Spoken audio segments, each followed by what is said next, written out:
नमस्कार। आज हम जेंडर के काफी पेचीदा विषय में थोड़ी गहराई से बात करेंगे। हाँ। हमारे पास मैग जॉन बाकर की किताब है जेंडर। उसके कुछ अंश हैं, उसका सार है। कोशिश यही है कि इस किताब के जरिए जेंडर की समझ को थोड़ा और खोलें। बिल्कुल। और ये किताब जेंडर को सिर्फ वो महिला पुरुष वाले खांचे से निकाल कर देखती है ना। अच्छा। ये इतिहास, संस्कृति और जो हमारे निजी अनुभव हैं उनके आईने में जेंडर की पड़ताल करती है। मैग जॉन बाकर, जो खुद एक लेखक है, मनोवैज्ञानिक है, सेक्स एडुकेटर भी हैं, उनका काम पहचान और ये जो सामाजिक ढांचे हैं इन्हीं की जटिलताओं पर फोकस करता है। ओके, तो सबसे पहले किताब एक बुनियादी फर्क बताती है ना, सेक्स और जेंडर के बीच। हाँ, ये बहुत जरूरी है। सेक्स यानी हमारी जो बायोलॉजिकल खासियतें हैं, और जेंडर जिसे किताब एक बायोसाइकोसोशल कॉन्सेप्ट कहती है। बायोसाइकोसोशल, हाँ। मतलब इसमें हमारी पहचान, हम कैसे खुद को दिखाते हैं, हमारी भूमिकाएं, अनुभव सब आ गया। सही। और किताब में एक लाइन है, भाषा अक्सर हमारे अनुभव को उससे कहीं ज्यादा आकार देती है जितना हम महसूस करते हैं। ये भाषा वाली बात कितनी अहम है यहाँ? बिल्कुल। और ये बायोसाइकोसोशल वाली बात, ये बहुत दिलचस्प है।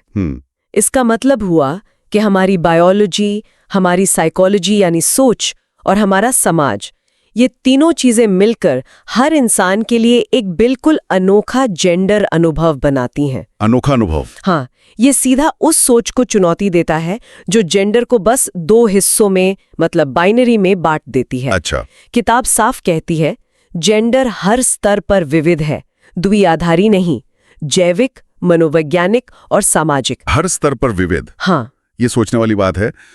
क्या ये कोई एकदम नई चीज है या इतिहास में भी ऐसा कुछ मिलता है? नहीं, ये कोई आज की बात नहीं है।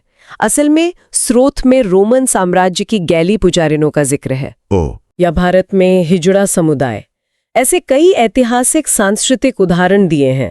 ये साफ दिखाते हैं कि जेंडर को लेकर अलग अलग तरह की समझ, अलग अभिव्यक्तियां ये हमेशा से रही हैं। तो ये बाइनरी वाली सोच शायद उतनी पुरानी या यूनिवर्सल नहीं है जितना हम सोचते हैं। बिल्कुल, शायद नहीं।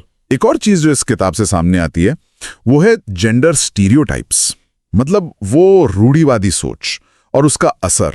हाँ, ये बहुत बड़ा पॉइंट है। मुझे वो बेबी एक्स स्टडी वाली बात याद आ रही है। कैसे हम बच्चों के साथ बस उनके कपड़ों के रंग से ही अलग बर्ताव करने लगते हैं। हाँ, वो क्लासिक स्टडी है। ये दिखाता है कि ये धारणाएं कितनी गहरी बैठी हैं और कैसे ये न सिर्फ लड़के लड़कियों पर बल्कि जो नॉन बाइनरी लोग हैं उनके अनुभवों पर भी असर डालती हैं। सही कहा। और किताब की एक लाइन है बहुत दमदार, जेंडर के बारे में कठोर रूढ़िवादिता हम सभी के लिए खराब है। सबके लिए? सबके लिए खराब है। हाँ। और यहीं पर इंटरसेक्शनैलिटी का आइडिया आता है। इंटरसेक्शनैलिटी? हाँ, प्रतिच्छेदन। मतलब ये समझना जरूरी है कि जेंडर अकेला काम नहीं करता। अच्छा। हमारी पहचान के दूसरे पहलू भी तो हैं, जैसे हमारी जाति, हमारा क्लास, हमारी सेक्सुअलिटी, हमारी शारीरिक क्षमता। ये सब जेंडर के साथ मिलकर हमारे अनुभवों को एक अलग ही आकार देते हैं। मतलब कई परतें हैं। बिल्कुल। किसी का अनुभव सिर्फ उसके जेंडर पर निर्भर नहीं करता। जैसा किताब कहती है, उनकी पहचान, भूमिकाएं और अनुभव मिलकर उनके हिस्सों के योग से कहीं ज्यादा बड़े और जटिल होते हैं। और ये समझने से हमें शक्ति, विशेषाधिकार, भेदभाव ये मुद्दे भी बेहतर समझ आते हैं। सही बात है। तो ये सब समझने के बाद सवाल उठता है कि कोई अपनी खुद की जेंडर पहचान को कैसे जीता है या पहचानता है। किताब इस पर भी बात करती है। हाँ, बिल्कुल।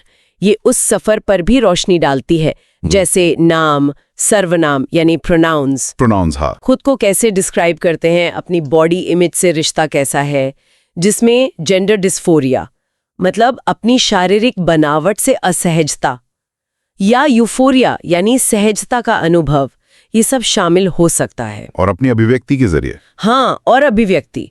और इसमें एक और अहम बात है कि पहचान स्थिर नहीं होती, वो बदल सकती है, जिसे तरलता या फ्लूइडिटी कहा गया है। पहचान की तरलता, ये जरूरी है। हाँ, बहुत।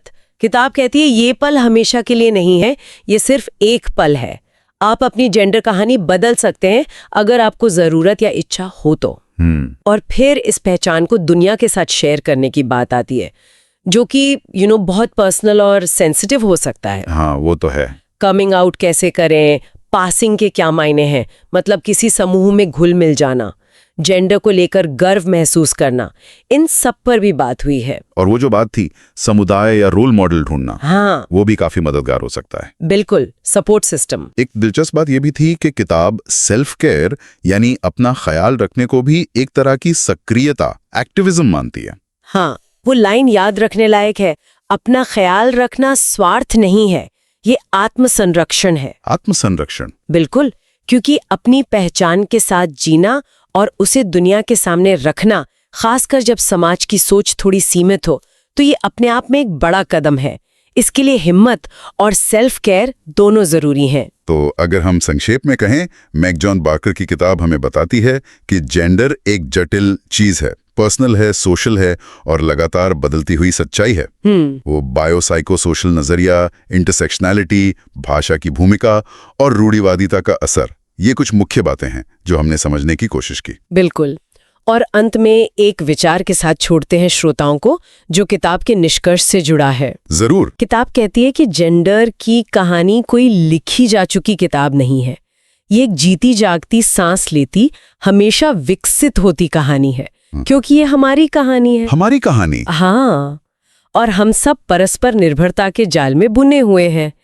तो सोचने वाली बात यह है कि अगर हम ये मान लें कि हम सब इस चलती हुई, बदलती हुई कहानी का हिस्सा हैं, तो ये चीज हमारे एक दूसरे के साथ व्यवहार करने के तरीके को और खुद को समझने के ढंग को कैसे बदल सकती है। सोचने वाली बात है।